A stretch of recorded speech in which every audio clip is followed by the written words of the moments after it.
buhay na yung EcoSport na nagdala rito. Ito yung nabaha pre, no? Baluktot yung 3 piston. Tapos ang masakit kasi rito, mas okay guys kapag yung baha, binaha yung kotse mo, naka-steady lang, nakapatay yung kotse. Ang pangit kapag may baha tapos pinaandar, no, nilusong. Kasi sisip-sip ng tubig yung makina niyan, magkakabalubaluktot yung engine.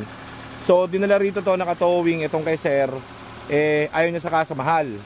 So ngayon sa ating pinatira, all goods na. Tranny nito pinalitan din kasi puro kalawang yung transmission. Tapos buong engine halos refresh na to. Yun nga lang, upon checking may kumakalansing dito yung alternator kasi nabasa rin. So mag-request tayo. Umaandar naman yung alternator niya, working pa rin. Kaso syempre due dun sa baha, nalubog yan. May naririnig kaming kumakalansing sa bearing. Alam ko may nagagawa ng alternator na ganun mga bearing ano. So papacheck na lang natin para makatipid-tipid tayo. Pero anyways, ito working na siya, working na and goods na siya. Yung humigop. Saan? Yung pinakita natin kay sir dun sa Viber group chat. So, yung una kasi tranny lang pina-repair. Kaso, yan yung humigop na tawag dito, intake, manifold. Pumasok sa loob ng engine. Ayan o.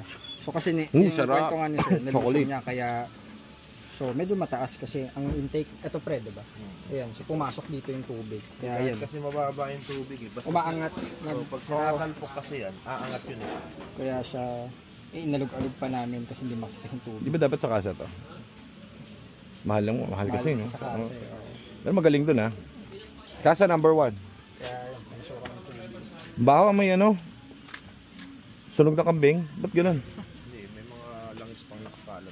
Bago pa. Tapon lang naman. Sir, may sunog na kambing po. Pero langis lang po daw yun.